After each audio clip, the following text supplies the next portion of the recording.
കുട്ടിയുടെ ഈ പറഞ്ഞതുപോലെ ഇപ്പം ഇതിൽ തന്നെ ഈ ഗെറ്റപ്പ് പോസ്റ്ററിലൊക്കെ കാണുമ്പോൾ തന്നെ നല്ല പ്രായം ചെന്നൊരു കഥാപാത്രം അഭിനയിച്ചു വെച്ചിരിക്കുന്ന പല കഥാപാത്രവും പല രീതിക്കാണ് ചെയ്തത്. ഏതൊക്കെ ചേരാമോ അതെല്ലാം ചേരുന്നുണ്ട്. ഈ കാലഘട്ടത്തിൽ ഇപ്പോൾ പുതിയ തലമുറയുടെ കൂടെ ഇങ്ങനെ അഭിനയിച്ചു വരികയാണ്. പഴയ തലമുറ ഇങ്ങനെ നിൽക്കുന്നു, പുതിയ തലമുറയിൽ ഇങ്ങനെ നിൽക്കുന്നു. എന്താണ് ഒരു സിനിമയുടെ മാറ്റം കാണുന്നത്? എനിക്കങ്ങനെ തലമുറ മാറ്റം ഞാൻ കാണുന്നില്ല. നമുക്കിപ്പോഴും അങ്ങനെ തന്നെയാണ്, ഒട്ടും മാറ്റം കാണുന്നില്ല. എന്ത് മാറ്റം?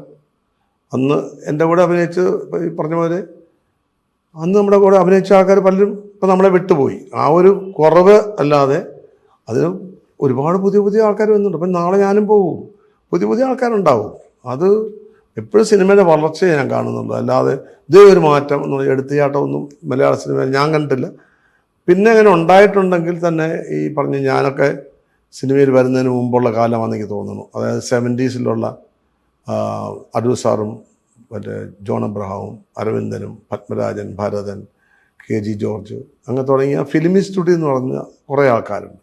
അപ്പോൾ സിനിമയുടെ ഒരു ഭാഷ ഉണ്ടായതൊക്കെ ആ കാലത്താണ്. അതിനു മുമ്പ് വരെ നാടകം അതേപടി പകർത്തുന്ന സ്റ്റേജിയായിരുന്നു. അതിനൊരു സിനിമയുടെ ഭാഷ ഉണ്ടായതും ഒരു എനിക്ക് തോന്നുന്ന എൻ്റെ അഭിപ്രായങ്ങളാണ് ഇതൊക്കെ. തീർച്ചയായിട്ടും ആ ഒരു പിന്നെ ഇപ്പം ഉണ്ടായ മാറ്റം സിനിമ ഫിലിമിൽ നിന്ന് മാറി ഡിജിറ്റലായി. അപ്പോൾ സാങ്കേതികമായിട്ട് ക്യാമറ അത് യൂസ് ചെയ്യാനപ്പോൾ സൗകര്യമുണ്ട്. പണ്ടൊക്കെ ഒരു ക്ലോസ് ഷോട്ടൊക്കെ എടുക്കുന്ന ഒരു 3-3.5 അടി ദൂരെ വരെ ക്യാമറ എത്തുള്ളൂ. തൊട്ടടുത്തൊക്കെ പോയി ബുദ്ധിമുട്ടാണ്. ലോങ് ഷോട്ടിലൊക്കെ ക്ലോസ് എടുക്കാൻ പാടില്ല. ക്ലോസ് എടുക്കണമെങ്കിൽ അതിന് പ്രത്യേക ഇപ്പോൾ എത്ര ലോങ്ങിൽ കൊണ്ട് ക്യാമറ വെച്ചാലും നമ്മുടെ കണ്ണ് പോലും ഫോക്കസ് എടുക്കാൻ പറ്റുന്ന ക്യാമറകളുണ്ട്. ഒറ്റ സ്ട്രെച്ചിൽ നമ്മൾ ഫുൾ ഡയലോഗ് പറയണം. ഇടയ്ക്ക് കട്ട് ചെയ്താൽ പിന്നെ വീണ്ടും പാട്ട് പോലും ദാസേട്ടൻ പാടുന്ന പാട്ട് പോലും ഒന്നിച്ച് പാട്ട് പാടും. അതിനകത്ത് ഇടയ്ക്ക് ഒരു തെറ്റിക്കഴിഞ്ഞാൽ പിന്നെ ഫുൾ വീണ്ടും എടുക്കണം. ഇപ്പം അത് വേണ്ട, ഒരു അക്ഷരം, ഒരു ഗ്യാപ്പ്, എന്ത് വേണേൽ ചെയ്യാം. അപ്പം അങ്ങനെ സാങ്കേതികമായിട്ടുള്ള ഒരുപാട് മാറ്റങ്ങൾ വന്നിട്ടുണ്ട്. അത് നമ്മുടെ സിനിമയെ ഒരുപാട് സ്വാധീനിച്ചിട്ടുണ്ട്. ഷോർട്ട് വൈസൊക്കെ എടുക്കാനൊക്കെയാണ്. ഇപ്പോൾ പണ്ടൊക്കെ ഒരു ഹെലികോപ്റ്റർ ഷോട്ട് എന്ന് ചിന്തിക്കാൻ പറ്റില്ല. ഒരു 40 ഫീറ്റ് ക്യാമറ കൊണ്ടുവന്നിട്ട് വേണമെങ്കിൽ മോളിൽ നിന്ന് എടുക്കാം. അല്ലാതെ അതിനുള്ള സൗകര്യങ്ങളില്ല. ഇന്നിപ്പം ഹെലിക്യാം എന്നൊക്കെ പറഞ്ഞാൽ വളരെ നിസ്സാരമായിട്ടാണ്. അപ്പം അങ്ങനെ ഒരുപാട് മാറ്റങ്ങളല്ലാതെ വലിയ മാറ്റങ്ങൾ എനിക്ക് തോന്നിയിട്ടില്ല. ഈ പുതിയ കുട്ടികളെന്ന് പറഞ്ഞാൽ അവരൊക്കെ പുതിയ ലോക സിനിമകൾ കാണാൻ സൗകര്യമുണ്ട് അവർക്ക്. പണ്ടൊന്നും നമുക്ക് സിനിമ കാണാൻ സൗകര്യം. അന്ന് ആർക്കൈവ്സിലുള്ള സിനിമകൾ ഫിലിം ഇൻസ്റ്റിറ്റ്യൂട്ടിൽ പഠിച്ചവർ മാത്രമേ കണ്ടിട്ടുള്ളൂ. അതുകൊണ്ടാണ് സിനിമയ്ക്ക് ഒരു മാറ്റം ഉണ്ടാകാൻ ആ ഒരു ക്ലാസ്സിന് മാത്രമേ പറ്റില്ല. അത് ഇൻസ്റ്റിറ്റ്യൂട്ടിൽ പഠിച്ചവർക്ക് പറ്റുമായിരുന്നുള്ളൂ. ഇപ്പോൾ അതല്ല. ഇപ്പം മൊബൈലിൽ നമുക്ക് ലോകത്തിലെ ഏത് ഭാഷയിലുള്ള സിനിമകളും കാണാം. അപ്പോൾ അതൊക്കെ നമുക്ക് ഒരുപാട് കാര്യങ്ങൾ മനസ്സിലാക്കാനുള്ള സൗകര്യങ്ങളുണ്ടായി. വിഷ്വൽ മീഡിയയെ പറ്റി വളരെ അടുത്ത് പരിചയപ്പെടാനും അറിയാനുമുള്ള കഴിവുണ്ടായി. അപ്പോൾ അതുകൊണ്ട് അനവധി ആൾക്കാർ ഇപ്പോൾ വരുന്നുണ്ട് ഇങ്ങോട്ട്. അതാണ് ഒരു മാറ്റമായിട്ട് കുട്ടിയേട്ടൻ മനസ്സിലാക്കുന്നത്. കുട്ടിയേട്ടൻ ചെയ്തു വെച്ച കഥാപാത്രങ്ങൾ, കുറേ കഥാപാത്രങ്ങൾ ആളുകളുടെ പ്രേക്ഷകരുടെ മനസ്സിലേക്ക് ഇടം പിടിച്ച കഥാപാത്രങ്ങൾ. ഒരിക്കലും ഒരു കഥാപാത്രം നമുക്ക് മോശമെന്ന് പറയാൻ പറ്റില്ല. പരാജയങ്ങൾ ഉണ്ടാകാം, സിനിമകൾക്ക് പരാജയവും വിജയപരാജയങ്ങളും, പക്ഷെ കഥാപാത്രങ്ങൾ എന്നും മനസ്സിൽ ഓർത്തിരിക്കുന്നതാണ്. കുട്ടിയേട്ടൻ എന്നും ഓർത്തിരിക്കാൻ പറ്റിയ ഒരു കഥാപാത്രത്തിന്റെ പേര് പറഞ്ഞു. ഒത്തിരി സിനിമയുണ്ട്, ഒരു കഥാപാത്രത്തിന്റെ പേര് പറയാൻ പറ്റുമോ? അങ്ങനെ പറയാൻ പറ്റില്ല. ഞാൻ കുറെ കഥാപാത്രങ്ങളുണ്ട്. ഇപ്പൊ ഞാനിപ്പം അപ്പൂപ്പൻ ആണിപ്പം ഇപ്പൊ ഏറ്റവും പൂക്കാലത്തിൽ അപ്പൂപ്പനാണ്. അതിനുമുമ്പ് എനിക്ക് ലീല ഭയങ്കര ഇഷ്ടമുള്ള ക്യാരക്ടർ. ലീലിലെ പിള്ളാച്ചൻ ഇഷ്ടമുള്ള ക്യാരക്ടറാണ്. പിന്നെ അതിനു മുമ്പ് ഈ പറഞ്ഞ ദേശാടനമുണ്ട്. പിന്നെ അത് നമ്മളായിട്ട് തന്നെയുള്ള പ്രായത്തിലൊക്കെയുള്ള ക്യാരക്ടേഴ്സ് അതൊക്കെ. പിന്നെ ശിപ്പായി ലഹള, മേലെ പറമ്പിലാൺ വീട്, അങ്ങനത്തെ കുറേ സിനിമകളുണ്ട്. പിന്നെ എൻ്റെ ഡിഫറെൻ്റ് ആയിട്ടുള്ള മേക്ക് ഓവറിലൂടെ വന്നത് റാംജറാവു, ചേറാടിക്കറിയ, പിന്നെ രൗദ്രത്തിൽ അപ്പിച്ചായി, നസ്രാണി, നന്ദുണി, അങ്ങനെ കുറേ പടങ്ങളുണ്ട്. മേരിക്കൊണ്ടൊരു കുഞ്ഞാട്, അതുപോലെ ഒരുപാട് പടങ്ങളുണ്ട് പേര് പറയാൻ. വെനീസിലെ വ്യാപാരി. ഒരു സീരിയസ് കഥാപാത്രം ചെയ്യാനാണോ കുട്ടിയേട്ടനെ സംബന്ധിച്ചുള്ള പാട്? അത് ആളുകളെ ചിരിപ്പിക്കാൻ, ഒരു കോമഡി ചെയ്യാനാണോ ബുദ്ധിമുട്ടായിട്ട് തോന്നിയിരിക്കുന്നത്? എനിക്ക് അഭിനയം ബുദ്ധിമുട്ടായിട്ട് ഒരിക്കലും തോന്നിയിട്ടില്ല. അല്ല, അഭിനയം ബുദ്ധിമുട്ടായിട്ട് തോന്നിയിട്ടില്ല. ഏത് രീതിക്ക് അഭിനയം ബുദ്ധിമുട്ടായിട്ട് തോന്നിയെന്ന് പറഞ്ഞാൽ ഈ പണി ഞാൻ നിർത്തുക എന്നുള്ളതാണ്. അഭിനയം ഒരു ഭാരമാവാൻ പാടില്ല. നടന്ന് അഭിനയം അങ്ങനെ അനർഗളമായിട്ട് വരിക എന്നൊക്കെ പറയില്ലേ, അങ്ങനെ ലളിതമായിട്ട് ചെയ്യാൻ പറ്റണം. അതാ കഥാപാത്രമാകാൻ ചില കഥാപാത്രങ്ങൾ നമുക്ക് പറ്റില്ല. അത് എല്ലാ കഥാപാത്രവും ഞാൻ അഭിനയിക്കുന്നു എന്നുള്ളത്. ചില കഥാപാത്രങ്ങൾ എനിക്ക് ഒരു ഡാൻസ് മാസ്റ്ററായിട്ട് അല്ലെങ്കിൽ ഡാൻസറായിട്ട് അഭിനയിക്കാൻ പറ്റില്ല. എനിക്കറിയാൻ മേല. ഞാൻ പറഞ്ഞ തൊഴുത് അതേസമയത്ത് സംഗീതജ്ഞനായിട്ട് അഭിനയിക്കണമെന്ന് പറഞ്ഞാൽ ഞാൻ ചെയ്യാം. എനിക്ക് സംഗീതം പഠിച്ചിട്ടല്ല, അതിന് ഈ പറഞ്ഞ ഈ ഫിസിക്കലായിട്ടുള്ള മൂവ്മെന്റുകളൊക്കെയാണ്. കാണിക്കും വേണ്ട ആവശ്യമില്ല. മറ്റേത് നമുക്കറിയാം. അപ്പം അറിയാൻ മേലാത്ത കാര്യം തൊടാതിരിക്കുക നല്ലത്. അപ്പം എനിക്ക് എത്താൻ പറ്റുന്ന ഏത് എക്സ്റ്റെൻറ്റ് വരെ എനിക്ക് എത്താം, എങ്ങനെയുള്ള കഥാപാത്രങ്ങളൊക്കെ എനിക്ക് ചെയ്യാമെന്നുള്ളത് എനിക്കൊരു ധാരണയുണ്ട്. അത് നമ്മളെ അപ്പം എനിക്ക് പറ്റുന്നതൊക്കെയാണ് ഞാൻ ചെയ്തിരിക്കുന്നത്. അതെ അതെ, തീർച്ചയായിട്ടും. ഈ പൂക്കാലം സിനിമയിലേക്ക് കഥ കേട്ട് കഴിഞ്ഞപ്പോൾ എന്താണ് തോന്നുന്നത്? ഇത്തരം ഒരു ക്യാരക്ടറാണ്, അപ്പൂപ്പന്റെ ക്യാരക്ടറാണ്, മിക്കവരിൽ തന്നെ മാറ്റമാണ്, വലിയ പ്രായം തോന്നിക്കുന്ന ഈ കഥ കേട്ടപ്പോൾ എന്താണ് വിജയേട്ടന് തോന്നുന്നത്? ഇത് ചെയ്യാമെന്ന് തോന്നാനുള്ള ഒരു കാരണമുണ്ടല്ലോ. ചെയ്യാന്ന് പറഞ്ഞപ്പോൾ എനിക്ക് എന്നിലുള്ള വിശ്വാസം, എന്നിലുള്ള കോൺഫിഡൻസ്, അത് ഞാൻ ചെയ്യും. കുട്ടികളും ചെയ്യണം എന്നവർ പറഞ്ഞപ്പോൾ ഞാൻ ചെയ്യും. അതാണ് എൻ്റെ വിശ്വാസം. ആ കോൺഫിഡൻസാണ് എന്നെ നയിക്കുന്നത് പിന്നീടുള്ള എല്ലാ കാര്യങ്ങളും. പിന്നീട് നമ്മൾ ഇത്രയും നാളത്തെ എക്സ്പീരിയൻസ് കൊണ്ട് നമ്മൾ ജീവിതത്തിൽ കണ്ടുമുട്ടിയതോ അല്ല കണ്ടു മറന്നതോ ആയ അനവധി ക്യാരക്ടേഴ്സ്, സാധാരണ ജീവിതത്തിൽ നിത്യജീവിതത്തിൽ കാണുന്ന ക്യാരക്ടേഴ്സ്, പിന്നെ നമ്മൾ വായിക്കുമ്പോൾ നമ്മുടെ മനസ്സിലുണ്ടാകുന്ന ചില കഥാപാത്രങ്ങളൊക്കെ ഉണ്ടാകും. നമ്മൾ ചില കഥകൾ വായിക്കുമ്പോൾ അതിൻ്റെയൊക്കെ അംശങ്ങൾ എങ്ങനെയോ നമ്മളിൽ എങ്ങനെ ഫയൽ ചെയ്ത് വയ്ക്കും, അറിയാതെ സംഭവിക്കുന്ന അത് ഈ ആവശ്യമുള്ളപ്പോൾ എനിക്ക് പുറത്തെടുക്കാൻ പറ്റുന്നുണ്ട്. അല്ലെ ആ ഓർമ്മകൾ എനിക്ക് അത് ഈ ഓരോ സ്ഥലത്തും തിരുകാൻ പറ്റും ഈ കഥാപാത്രം. അങ്ങനെ ഒരു കഥാപാത്രം ഒന്നല്ല, ഒരു പ്രത്യേക ഒരു വയസ്സ്, എന്താ ഇന്ന വയസ്സ്, അങ്ങനെയല്ല. ഒരുപാട് അംശങ്ങളുണ്ട്. ഈ കഥയ്ക്ക് പറ്റുന്ന രീതിയിൽ അയാളെ ഞാൻ രൂപപ്പെടുത്തുക ചെയ്യുന്നത്. മനസ്സിലായി. അത്ര രൂപപ്പെടുത്തി എടുക്കുകയാണ് കഥ കേൾക്കുമ്പോൾ തന്നെ. ഉടനെ ഒന്നുമല്ല, അതിപ്പം കുറേശ്ശെ ഇത് പിന്നെ പതുക്കെ സംഭവിക്കുന്നത്. അതെപ്പോൾ സംഭവിക്കുന്നത് എനിക്കറിയില്ല. അതങ്ങനെ രൂപപ്പെട്ട് മേക്കപ്പും ഒക്കെ കഴിഞ്ഞ് വന്നു കഴിയുമ്പോൾ അതിലേക്ക് ഒരു വായനാശീലം അങ്ങനെയാണ്. വായനാശീലം അത്യാവശ്യം വായിക്കുന്ന അതെ അല്ലെ? ഈ പുസ്തകങ്ങൾ എഴുതുന്ന കാര്യങ്ങൾ ഇല്ല, ഞാൻ മടിയന, ഭയങ്കര മടിയന. എനിക്ക് എഴുതിയേക്കൊള്ളാൻ ആഗ്രഹമുണ്ട്. അതാണ് ഞാൻ ചോദിക്കുന്നത്. കഥകൾ എഴുതാൻ ഭയങ്കര മടിയന. എനിക്ക് ഒരുപാട് പേരെന്നോട് പറയുന്നുണ്ട് ഇങ്ങനെ എൻ്റെ അനുഭവങ്ങൾ, അച്ഛനെ പറ്റി ഒക്കെ ഒരുപാടുണ്ട്. പക്ഷേ ഈ പറഞ്ഞ മാതിരി പറയുമ്പോൾ ഞാൻ പറയും, അത് ഞാൻ തന്നെ ഇരുന്ന് എഴുതണം.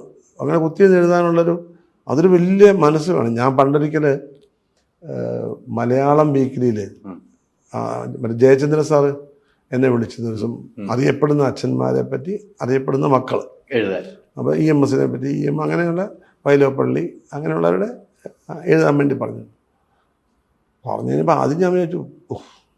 പിന്നെ ഈ അദ്ദേഹത്തിന് കത്ത് അയച്ചതാണ്. കത്ത് കാണുമ്പോൾ ഒക്കെ എനിക്കൊരു വിഷമം. അങ്ങനെ ഞാൻ രണ്ടും കൽപ്പം എഴുതണമല്ലോ, അച്ഛനെ പറ്റി ഒരു 5 പേജ് കുറയരുത്, 5 പേജ് കൂടരുത്, പുസ്തകമാക്കാൻ വേണ്ടിയിട്ടാണ്. അന്നേരമാണ് ഞാൻ ആദ്യമായിട്ട് എഴുതാൻ ബാധ്യസ്ഥനാകുന്നത്. എഴുതിയല്ലേ പറ്റൂ, എത്രയും വേണ്ടെന്ന് ഞാൻ വിചാരിച്ചിട്ടും എഴുതിയേ പറ്റൂ. ഇപ്പം ഇങ്ങനെ കഥാപാത്രങ്ങൾ ചെയ്യാൻ ബാധ്യസ്ഥനാകുന്ന പോലെ തന്നെ. അപ്പം പിന്നെ ഞാൻ എഴുതിയിട്ടുള്ളൂ. അങ്ങനെ അത് തന്നെ എന്ത് പാടുപെട്ടെന്നറിയോ ഞാൻ 5 പേജ് എഴുതാൻ. അപ്പോഴാണ് എനിക്ക് മനസ്സിലായത് ഇത്രയും ബുദ്ധിമുട്ടുള്ളൊരു ജോലി എഴുത്ത്. എന്ന് വെച്ചാൽ എഴുതുമ്പോൾ അതിൻ്റെ കുഴപ്പമെന്നാൽ ഈ ഓരോ വായനക്കാരനും അനുവാചകൻ വായിക്കുന്നത് അവൻ്റെ വ്യത്യസ്തമായ മാനസികാവസ്ഥയിലാണ്. മാത്രമല്ല ഒരാളിപ്പം ഒരു സ്വസ്ഥമായിട്ട് വീട്ടിലിരുന്ന് വായിക്കുന്നതും അയാളൊരു കാറിൽ സഞ്ചരിക്കുമ്പോൾ വായിക്കുന്നതും അയാൾ ചിലപ്പോൾ ബാത്റൂമിൽ ഇരുന്ന് വായിക്കുന്നതും ഇതൊക്കെ വ്യത്യസ്തം. ഒരു മനുഷ്യൻ തന്നെ ഒരു കഥ വായിക്കുന്നത് വ്യത്യസ്തമായ അവസ്ഥകളിൽ വായിച്ച വ്യത്യസ്തമായ രീതിയായിരിക്കും. അയാളുടെ മെൻ്റൽ കണ്ടീഷൻ അനുസരിച്ച് പോലും അതിനുള്ള സമീപനം മാറും. അപ്പോൾ ഇത് അയാളെ വിശ്വസിപ്പിക്കണം, ആ സംഭവങ്ങൾ അയാളിൽ ഒരു ചലനം സൃഷ്ടിക്കണം, അല്ലെങ്കിൽ എന്തെങ്കിലും അയാളുടെ ബോധത്തെ ഒന്ന് ഉയർത്തണം എന്ന് നമ്മൾ വിചാരിച്ചാൽ അത് ആരുടെയാ, നമ്മുടെ എന്താണ് നമ്മുടെ ഒരു ലക്ഷ്യം? അങ്ങനെയൊന്നുമില്ല. ആരാണ് വായനക്കാരെന്നും അറിയില്ല. എല്ലാ വായനക്കാർക്കും ഇഷ്ടപ്പെടുന്ന രീതിയിൽ, സാമാന്യന ഇഷ്ടപ്പെടുന്ന രീതിയിലുള്ള പ്രയോഗങ്ങളും ഒക്കെ ആയിരിക്കണം. വലിയ ബാധ്യതയാണ്. അതൊന്ന് നിർബന്ധനായി അതുകൊണ്ട് മാത്രം അന്ന് ഞാൻ എഴുതേണ്ടതായി വന്നു. ഇപ്പൊ സോഷ്യൽ മീഡിയ ആണല്ലോ ഏറ്റവും ആക്റ്റീവ് അല്ലേ? സോഷ്യൽ മീഡിയ ഇപ്പൊ നമ്മുടെ ഒരു സിനിമയുടെ ഇപ്പൊ തന്നെ എനിക്ക് തോന്നുന്നു എന്റെ ഇത്രയും വർഷത്തിന്റെ ഇടയ്ക്ക് ഞാൻ ഇപ്പൊ കുറെ ആയി ഈ സിനിമ ഇന്റർവ്യൂ എടുക്കുന്നത്. ആദ്യമായിട്ടാണ് എനിക്ക് കുട്ടിയേട്ടൻ ഇന്റർവ്യൂ ചെയ്യുന്നത്. കുട്ടിയേട്ടൻ അങ്ങനെ ഒരു പ്രൊമോഷണൽ ഭാഗമായിട്ടൊന്നും വന്ന് ഞാൻ കണ്ടിട്ടില്ല. എന്റെ അല്ലേ ഈ ഒരു സിനിമയ്ക്കാണ് ഇപ്പൊ ഇറങ്ങുന്നത്. ഇതിപ്പോ ഞാൻ പ്രധാന കഥാപാത്രം ഞാൻ വന്നേ പറ്റൂ എന്ന് പറഞ്ഞുകൊണ്ടല്ല. പിന്നെ ഞാൻ എന്നെപ്പറ്റി, എൻ്റെ കഥാപാത്രങ്ങളെ പറ്റി ഞാനല്ല പറയേണ്ടത്, മറ്റുള്ളവരാണ് പറയുന്നത്. പിന്നെ പ്രത്യേകിച്ച് ഒരു നടനെ സംബന്ധിച്ച് ഞാൻ വലിയ പുള്ളിയാണെന്ന് ഞാനല്ല പറയേണ്ടത്. അല്ലെ ഞാൻ കൊള്ളുമോ ഇല്ലയോ എന്നുള്ളത് പ്രേക്ഷകനാണ് തീരുമാനിക്കുന്നത്. പിന്നെ എന്നെ കൊള്ളും ഈ പണിക്കെന്നുള്ളത് എന്നെ വിശ്വസിപ്പിക്കുന്നത് ഈ 40 വർഷം സിനിമയിൽ നിൽക്കാൻ പറ്റി എനിക്ക്. തീർച്ചയായിട്ടും ആ നിൽക്കാൻ പറ്റിയെന്നുള്ളതാണ് ഞാൻ തന്നെ എന്നെ വിശ്വസിപ്പിക്കുക. നീ പണിക്ക് കൊള്ളാം ആ കൊള്ളാമെന്നുള്ള എനിക്ക് തോന്നലുണ്ടാകുന്നത് ഈ കാലത്തിലാണ് നിൽക്കാൻ പറ്റുന്ന അവസ്ഥ എനിക്ക് ഉണ്ടാക്കി തന്ന പ്രേക്ഷകന്റെ ഇഷ്ടമാണ്. തീർച്ചയായിട്ടും ആ ഇഷ്ടത്തിലാണ് ഞാനിപ്പോഴും ജീവിക്കുന്നത്. അതാണ് ഞാൻ ചോദിച്ചു വന്നത്. ഈ സോഷ്യൽ മീഡിയയുടെ ഇപ്പോൾ ഒരു പണ്ടൊന്നും ഇങ്ങനെ സോഷ്യൽ മീഡിയ ഒന്നുമില്ല. ഒരു സിനിമ ഇറങ്ങിയാൽ ഒരു നോട്ടീസിൽ അല്ലെങ്കിൽ ഒരു പത്രത്തിൽ ചെറിയൊരു കോളത്തിൽ ഇത്ര ഒരു 5 അല്ലെങ്കിൽ 10 തിയേറ്റർ 20 തിയേറ്റർ എന്നുള്ള ഒരു കാലഘട്ടമായിരുന്നു. അതൊക്കെ മാറി ഇപ്പോൾ സോഷ്യൽ മീഡിയ ഭയങ്കരമായിട്ട് വരുന്നുണ്ട്. സോഷ്യൽ മീഡിയ എങ്ങനെയാണ് കുട്ടേട്ടൻ കാണുന്നത്? ഞാൻ കൂടുതൽ സോഷ്യൽ മീഡിയ അങ്ങനെ കടന്ന് നോക്കാറില്ല. കാര്യം എന്ന് വെച്ചാൽ ഇത് വളരെ നല്ല സംഭവം. സോഷ്യൽ മീഡിയ വളരെ വളരെ വളരെ വളരെ നല്ല കാര്യമാണ് വിശ്വസിക്കുന്നതാണ് ഞാൻ. അതേ സമയത്ത് ഇത് ദുരുപയോഗം ചെയ്യുന്നുണ്ട് ഒരുപാട് പേര്. അതും ഞാൻ കാണുന്നുണ്ട്. ഇപ്പം ഞാൻ കഴിഞ്ഞ ദിവസം പറഞ്ഞു, ഒരു ദിവസം കണ്ടു ഞാൻ മരിച്ചു എന്നും പറഞ്ഞുകൊണ്ട് ഒരു സംഭവം ഇട്ടിരിക്കുന്നു, പോസ്റ്റ് ഇട്ടിരിക്കുന്നു. അതുകൊണ്ട് ആർക്കും അത് ചെയ്യുന്ന ആളിൻ്റെ ഒരു സുഖമാണ്, ചെയ്യുന്ന ഒരാളിൻ്റെ. പിന്നെ ഇത് പകർന്നു കൊടുക്കുന്ന ചിലരുടെ ആഗ്രഹമുണ്ട്. ഇപ്പം ഈ ഒരു മരണ വീട്ടിൽ പോയി കഴിഞ്ഞാൽ ഒരാൾ മരിച്ചു കിടക്കുമ്പോൾ അവിടെ പോയി നിൽക്കുമ്പോൾ നമ്മൾ ദുഃഖം ഉണ്ട് നമുക്ക്. പക്ഷേ എങ്കിലും നമ്മുടെ ഉള്ളിൻ്റെ എവിടെയോ ഞാൻ രക്ഷപ്പെട്ടു, നീ ഇതേ കിടക്കുന്നു, ഞാനിപ്പോഴും അതിൻ്റെ ആ ഒരു ബോധം എല്ലാ മനുഷ്യരും ഉണ്ടെന്നാണ് പറയുന്നത്. അങ്ങനെ ഒരു മാനസികാവസ്ഥ മനുഷ്യനുണ്ടെന്ന് പറയുന്നു. ഞാൻ പല സ്ഥലത്തിൽ നിന്ന് വായിച്ച അറിയാം. അപ്പം എല്ലാവരും ഞാനിതിനെ അതിജീവിച്ചു. അപ്പോൾ ആ ഒരു പിന്നെ നമുക്ക് എല്ലാ മനുഷ്യർക്കും ഉണ്ടെന്ന് എന്ന് പറഞ്ഞ പോലെ ഇത് പകരുമ്പം അയാൾക്ക് അനുഭൂതി ഉണ്ടാകുമായിരിക്കും. ഇങ്ങനെ ഒരാളെ പറ്റി കുറ്റം പറയുമ്പോൾ. അപ്പം അതൊന്നും എനിക്കത്ര അതൊന്നല്ല, മഹാമോശമായിട്ടുള്ള കാര്യമായിട്ട് തോന്നുന്നത്. പിന്നെ അതിനെപ്പറ്റിയൊക്കെ വിശദീകരിക്കാനോ അങ്ങനെ സമൂഹത്തിനെ മാറ്റാനോ ഒന്നും ഞാൻ ശ്രമിക്കാറുമില്ല. ശ്രമിച്ചാവട്ടെ നടക്കാനും പോകുന്നില്ല. അതുകൊണ്ട് അത് അതിൻ്റെ വഴിക്ക് പോകും. നമ്മൾ അതിൻ്റെ പറ്റിയുള്ള അത് വിട്ടേക്കുക. എന്നോടന്ന് പറഞ്ഞുകൊണ്ട് കേസ് കൊടുക്കണം, അയാളെ പിടിക്കണം, ഒരു കാര്യമില്ല. നമ്മളിവിടെ ഇരിപ്പുണ്ട്, അതിൻ്റെ ആവശ്യമുള്ള കാര്യമല്ല. അപ്പൊ ഈ സോഷ്യൽ മീഡിയ ഗുണം ചെയ്യുന്ന അതിനോടൊപ്പം തന്നെ ചില ആളുകൾ ദൂഷ്യം ചെയ്യുന്നു. അതെല്ലാ കാര്യത്തിലും അങ്ങനെയല്ല, പത്രങ്ങളിലും ഒക്കെ എല്ലാ മീഡിയയിലും ഉണ്ടല്ലോ, എല്ലാത്തിലും ഉണ്ട്. നമ്മുടെ അയൽവക്കക്കാരിൽ പോലും ഇല്ല നമ്മളെ പറ്റി നല്ലത് പറയുന്നു, ചീത്ത പറയുന്നുണ്ട്, അത്രയേ ഉള്ളൂ. അത് കാര്യമല്ല. ഇപ്പം നമ്മൾ എന്തിനാണ് എന്നെപ്പറ്റി അവരെന്ത് വിചാരിക്കും എന്ന് വിചാരിക്കേണ്ട കാര്യമുണ്ടോ? ഒന്നുമില്ല. അങ്ങനത്തെ കാര്യമേ എനിക്കില്ല. ഞാൻ അതിനെപ്പറ്റി ഒട്ടും ബോധ ചെയ്യാത്ത ആളാണ്. ഞാൻ മറ്റൊരാളെ പറ്റി എന്നെപ്പറ്റി മാത്രമേ ഞാൻ ബോധ ചെയ്യുന്നത്. ഞാനും എൻ്റെ സുഹൃത്തുക്കളുമായിട്ടുള്ള ആൾക്കാർ, അല്ല വേറെ ആൾ നമ്മളെപ്പറ്റി എന്ത് പറഞ്ഞു, അവർ പറഞ്ഞ മോശമല്ലേ, അതിന് വേണ്ടിയിട്ട് ഞാൻ ഇങ്ങനെ ആയേക്കാം. അതില്ല, ഞാനായിട്ട് തന്നെ ഇരിക്കുന്നു. നമ്മൾ തന്നെയാണ്. 40 വർഷത്തെ സിനിമാ ജീവിതം, 40 വർഷത്തെ സിനിമാ ജീവിതത്തിൽ ഏറ്റവും ഉൾക്കൊണ്ട ഒരു പാഠം എന്താണെന്ന് പറയാൻ പറ്റും? ഒരു പാഠം അങ്ങനെയൊന്നുമില്ല. കുറേ എല്ലാ ദിവസവും ഈ പറഞ്ഞതേ തെറ്റിയും തിരുത്തിയും വീണ്ടും തെറ്റിയും വീണ്ടും തിരുത്തിയും അങ്ങനെ ഒരു പ്രവാഹമാണ് നമ്മുടെ ജീവിതം. അത് തെറ്റുണ്ട്, തിരുത്തലുകളുണ്ട്, അങ്ങനെ അങ്ങനെ അങ്ങനെ അങ്ങനെ പൊയ്ക്കൊണ്ടിരിക്കല്ലേ. ഒരു പാഠവും നമ്മളെ പഠിപ്പിക്കുന്നില്ല. അപ്പം ചിലർ പറയും ഞാനിതാണ്, ഞാൻ അങ്ങനെയാണ്. അങ്ങനെ സംഭവമില്ല. അത് വളർച്ച നിലച്ചതിൻ്റെ ലക്ഷണമാണ്. ഇന്ന് നമ്മളിങ്ങനെയാണെങ്കിൽ നാളെ നമ്മുടെ അഭിപ്രായം മാറും. പണ്ടാരും പറഞ്ഞ മാതിരി അഭിപ്രായം ഇരുമ്പലൊക്കെ അല്ല, അതിങ്ങനെ മാറിക്കൊണ്ടിരിക്കും. അപ്പോൾ അതുകൊണ്ട് ഞാനൊരു പാഠം പഠിച്ചു, ഇനി മുതൽ നാളെ ആ പാഠത്തിൽ അങ്ങനെയൊന്നുമില്ല. Just leave. ഞാനിങ്ങനെ മനുഷ്യനായിട്ട് ജീവിക്കുന്നു, സുഖമായിട്ട് എൻ്റെ സഹജീവികളെ രസിപ്പിക്കാനും സന്തോഷിപ്പിക്കാനും കിട്ടിയൊരു ജീവിതമാണ് എൻ്റെ. അതിനകത്ത് ഞാൻ 100% സംതൃപ്തനാണ്. എൻ്റെ സഹജീവികൾ എന്നെ ഇഷ്ടപ്പെടുന്നു എന്നുള്ളതാണ് ഈ 40 വർഷം ഞാൻ സിനിമയിൽ നിൽക്കാൻ സിനിമയിൽ നിൽക്കാൻ കാരണം അല്ല, അതാണല്ലോ എൻ്റെ ലക്ഷ്യം എന്ന് പറഞ്ഞാൽ. എൻ്റെ ലക്ഷ്യം ഈ പറഞ്ഞ ഞാൻ കഴിഞ്ഞൊരു ഇൻ്റർവ്യൂ പറഞ്ഞത്, എന്നെ സൃഷ്ടിച്ചത് പ്രകൃതി സൃഷ്ടിച്ചത് തന്നെ നിർണ്ണാകാൻ വേണ്ട. അല്ല, ഞാൻ എൻപിള്ളയുടെ മകനായിട്ട് ജനിക്കില്ല. എൻപിള്ള നാടകക്കാരനായതും അതുകൊണ്ടാണ്. എന്നെപ്പറ്റി ഞാൻ പറയുകയാണെങ്കിൽ. അപ്പോൾ അങ്ങനെ എനിക്കൊരു ജന്മം ഉണ്ടായതും ആ നടൻ എന്നുള്ള രീതി വളരാൻ സാധിച്ചതും പിന്നെ ആ സിനിമയിലേക്ക് എത്തിയതും ആ മീഡിയ മാറി സിനിമയിൽ എത്തിയതും. ഇനി ഇതിപ്പോൾ OTT ഇപ്പം ഞാൻ അവിടെ അഭിനയിക്കുന്നുണ്ട്, മറ്റേ ഇവരുടെ വെബ് സീരീസ്. ഇപ്പം അങ്ങനെ മാറി വരിക. വെബ് സീരീസിൽ ഞാനുണ്ട്. അപ്പം ഞാനിപ്പോൾ കാലത്തിനൊത്ത് ഇങ്ങനെ പോയിക്കൊണ്ടിരിക്കുകയാണ്. ഒന്ന് മാത്രം ഞാൻ ചെയ്യുന്ന തൊഴിലൊന്നാണ് അഭിനയമാണ്. എന്നിൽ കൂടി കഥാപാത്രങ്ങളെ സൃഷ്ടിക്കുക എന്നുള്ള ജോലി എൻ്റെ. അങ്ങനെ വ്യത്യസ്തമായ കഥാപാത്രങ്ങളെ സൃഷ്ടിക്കാനാണ് എൻ്റെ ശ്രമം. അതിനുവേണ്ടിയാണ് എന്നെ സൃഷ്ടിച്ചിരിക്കുന്നത്. അപ്പോൾ ഇതുകൊണ്ട് എൻ്റെ സഹജീവികൾ സന്തോഷിക്കും. അവരെ സന്തോഷിപ്പിക്കുക എന്നുള്ളതാണ് എൻ്റെ ഏറ്റവും വലിയ കർമ്മം, ജീവിതകർമ്മം. അതിൽ ഞാൻ ഏറ്റവും വലിയ ഹാപ്പിയാണ്. അത് ഞാൻ അവസാന നിമിഷം വരെ അത് ചെയ്യുക എന്നുള്ളതാണ്. തീർച്ചയായിട്ടും അത്തരം പ്രേക്ഷകർ താങ്കൾ അങ്ങനെ ഇഷ്ടപ്പെടുന്നുണ്ട്. അവസാന നിമിഷം വരെ താങ്കൾ അഭിനയിക്കണമെന്ന് ആഗ്രഹിക്കുന്ന മലയാളി പ്രേക്ഷകർ ഉണ്ട് എന്ന കാര്യത്തിൽ സംശയമില്ല. ഏതെങ്കിലും കഥാപാത്രം നമ്മുടെ അടുത്ത് വന്നിട്ട് നമുക്ക് വേണ്ട എന്ന് വെച്ചു പോവുകയും പിന്നീട് ആ സിനിമ കാണുമ്പോൾ അത് എനിക്ക് ചെയ്യാമായിരുന്നു അങ്ങനെ തോന്നുന്നുണ്ട് വല്ല കഥാപാത്രം അങ്ങനെ കഥാപാത്രം വേണ്ടത് ഞാൻ വെച്ചിട്ടില്ലല്ലോ. ഇല്ല അല്ലെ? എനിക്ക് വരുന്ന എല്ലാ കഥാപാത്രവും ഞാൻ ചെയ്യും. ഞാൻ അങ്ങനെ സെലക്റ്റീവായിട്ട് ഞാനത് ചെയ്യല് ഇത് ചെയ്യല് അങ്ങനെ ഒന്നുമില്ല. ഏത് കഥാപാത്രം ഞാൻ ചെയ്യും. പക്ഷേ ഏത് കഥാപാത്രം മീൻസ് എനിക്ക് പറ്റുന്നത്, നമുക്ക് പറ്റുന്നത് അത്രേ ഉള്ളൂ. നമ്മൾ ചെയ്താൽ പ്രേക്ഷകർ സ്വീകരിക്കുന്നുള്ള കഥ. ചിലപ്പോൾ ഒരു ചിലരൊന്നും പറയും ചേട്ടാ ഒരു കഥയുണ്ട്, ചില ഒരു ദിവസം അല്ലെ 2 ദിവസം മതി ചേട്ടാ. അപ്പം ഞാൻ മോനെ ഇല്ല ചേട്ടാ. അപ്പം ഒരു കഥ പറയുമ്പോൾ സംഭവിച്ചത് എന്നെപ്പോലെ ആർട്ടിസ്റ്റ് എന്ന് വെച്ചാൽ ഒരു അച്ഛനാണെന്ന് വെച്ചാൽ ആ അച്ഛൻ വീട്ടിൻ്റെ എല്ലാമാണ്, അയാൾ പെട്ടെന്ന് മരിച്ചു പോകും. അപ്പോൾ വീട്ടിൽ സംഭവിക്കുന്ന പ്രശ്നങ്ങളാണ്.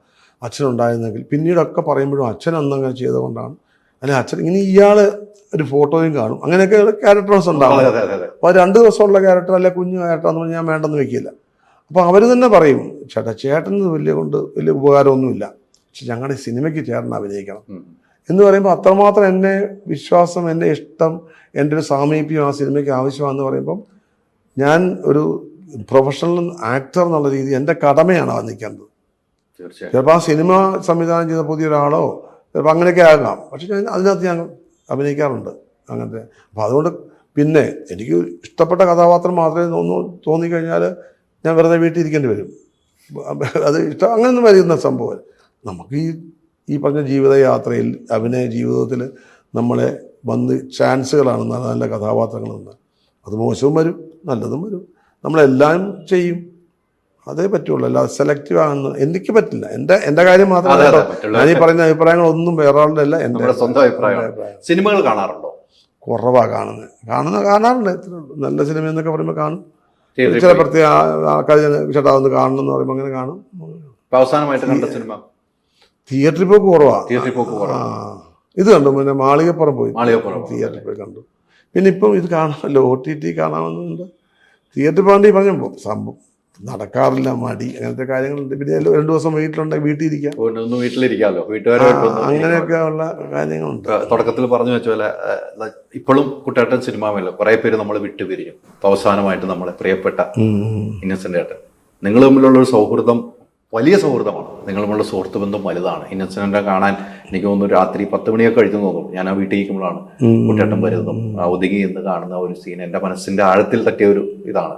ഒതുങ്ങി എന്ന് കാണുന്നത് എങ്ങനെയാണ് ഇന്നസെന്റിനായിട്ടുള്ള ഒരു വൈബുന്നത്? ഞാൻ എൻ്റെ ഇത്ര നാളത്തെ ജീവിതത്തിൽ എൻ്റെ ഏറ്റവും ഞാൻ എപ്പോഴും സംസാരിക്കുമ്പോൾ ഒരു അച്ഛനെ പറ്റി പറയും. അച്ഛനാണ് എൻ്റെ എല്ലാം. എപ്പോഴും ഞാൻ അഭിനയ ജീവിതത്തിൽ മാത്രമല്ല, ഒരു മനുഷ്യൻ, ഒരു വ്യക്തി, നല്ല എല്ലാ നിലയിലും എൻ്റെ റോൾ മോഡലെല്ലാം അച്ഛനാണ്. ഞാൻ അതല്ലാതെ ഞാൻ ഏറ്റവും കൂടുതൽ ബഹുമാനിക്കുന്ന 1-2 പേരിൽ ഒരാൾ ഇന്നസെൻ്റ് ആയിരുന്നു.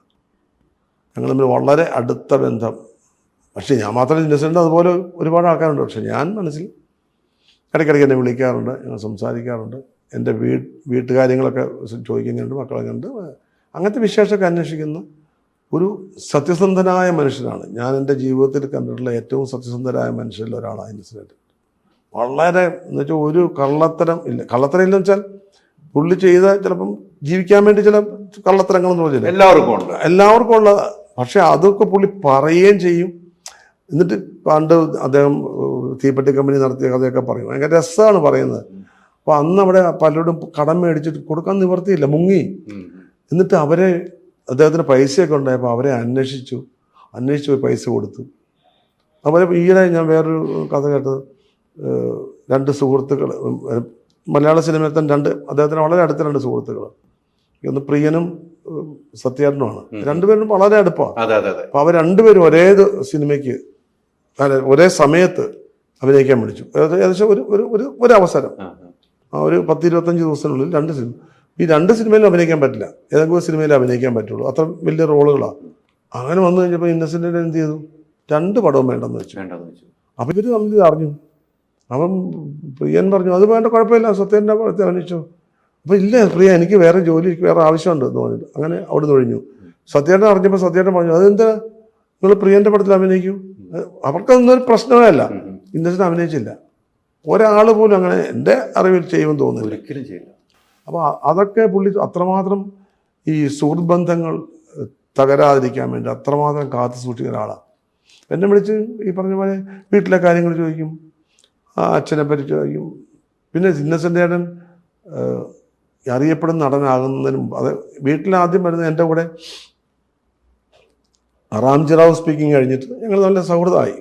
അങ്ങനെ കോട്ടയത്ത് നിന്ന് എൻ്റെ വീട്ടിൽ വന്ന് അച്ഛനെ കാണാൻ വേണ്ടി വന്ന് അച്ഛനായിട്ട് സംസാരിച്ചുകൊണ്ടിരുന്നപ്പം അച്ഛൻ്റെ നാടകങ്ങളൊക്കെ ഇന്നസെൻറ്റിനെ കണ്ടിട്ടുണ്ട്. ഇരിങ്ങാലക്കുട ക്രൈസ്റ്റ് കോളേജിൻ്റെ ഓഡിറ്റോറിയത്തിൽ പ്രേതലോകം കാവാലിയൊക്കെ നടത്തിയിട്ടുണ്ട്. അപ്പോൾ ഈ പ്രേതലോകം നാടകത്തിലെ ഡയലോഗൊക്കെ ഇന്നസെൻറ്റിന് അപ്പോഴും നല്ല ഓർമ്മയാണ്. അതിനകത്ത് ചെറിയ ഹ്യൂമർ സിറ്റുവേഷനൊക്കെ ഉണ്ട്. ഒരാൾ അടി കൊടുക്കുന്ന കാര്യമൊക്കെ ആ ഡയലോഗ്, ആ അച്ഛൻ പറയുന്ന ഡയലോഗ്, ഇതൊക്കെ ഇന്നസെൻറ്റിന് പറഞ്ഞു. അപ്പോൾ ഇന്നസെൻറ്റ് ഞാനിതൊക്കെ ഓർത്ത് വെച്ചിരിക്കുന്നു എന്നൊക്കെ പറഞ്ഞുള്ള വലിയൊരു ഇതിലാണ് പറയുന്നത്. അന്ന് അച്ഛൻ ചിരിച്ചിട്ട്, അപ്പം അച്ഛനൊരു സ്വഭാവമുണ്ട്, ഡയറി എഴുതും. അതായത് എല്ലാ നാടക സംബന്ധമായ കാര്യമല്ല, അച്ഛൻ സ്ട്രൈക്ക് ചെയ്യുന്ന എന്ത് കാര്യവും എഴുതി വയ്ക്കും. അപ്പോൾ അച്ഛന് ഡയറി എടുത്ത്, ആ ഡയറി എടുത്തിട്ട് നിറച്ച് അതിനകത്ത് പണ്ട് ഇളക്കങ്ങളോ അങ്ങനെ ഏതൊരു സിനിമ കണ്ടപ്പം അതിനകത്തൊരു കറവക്കാരനായിട്ടോ മറ്റോ ഇന്നസെൻറ്റ്